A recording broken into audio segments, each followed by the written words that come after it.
సాధారణంగా సినిమాలు సెట్స్ పై లేకపోతే ఎంత పెద్ద హీరో అయినా సరే సోషల్ మీడియాలో ట్రెండింగ్ లో ఉండడం కష్టం కదా. కానీ మహేష్ బాబు లెక్కలు మాత్రం మరొక రకంగా ఉంటాయి. సినిమా చేసినా చేయకపోయినా ఎప్పుడూ ట్రెండింగ్ లోనే ఉంటారు సూపర్ స్టార్. తాజాగా మరోసారి నేషనల్ వైడ్ హాట్ టాపిక్ అయిపోయారు మహేష్. ఎందుకో తెలుసా? చూసేయండి. గుంటూరు కారం తర్వాత మహేష్ బాబు ఖాళీగానే ఉన్నారు. హాయిగా ఫ్యామిలీ వెకేషన్స్ తో పాటు యాడ్స్ ఏమైనా ఉంటే చేసుకుంటున్నారు. రాజమౌళి సినిమా మొదలవ్వడానికి ఇంకా టైం పట్టేలా ఉండటంతో ఈలోపు చేయాల్సిన పనులన్నీ చేస్తున్నారు. ప్రస్తుతం సినిమాలేం చెయ్యకపోయినా మహేష్ మాత్రం ట్రెండ్ అవుతూనే ఉన్నారు. ఈ మధ్య ఎక్కువగా ఫోటోషూట్స్ పై ఫోకస్ చేస్తున్నారు మహేష్. ప్రతి 15 రోజులకోసారి మహేష్ కొత్త ఫోటోలు సోషల్ మీడియాను షేక్ చేస్తున్నాయి. తాజాగా మరోసారి అదే జరిగింది. కాకపోతే ఈసారి చేసింది ఫోటోషూట్ కాదు.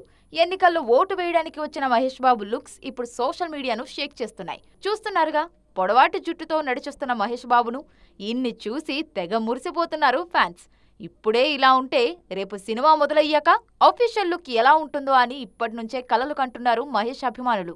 మ్యాటర్ ఏదైనా జస్ట్ తన లుక్స్తోనే సోషల్ మీడియాను మడత పెట్టేస్తున్నారు మహేష్ బాబు.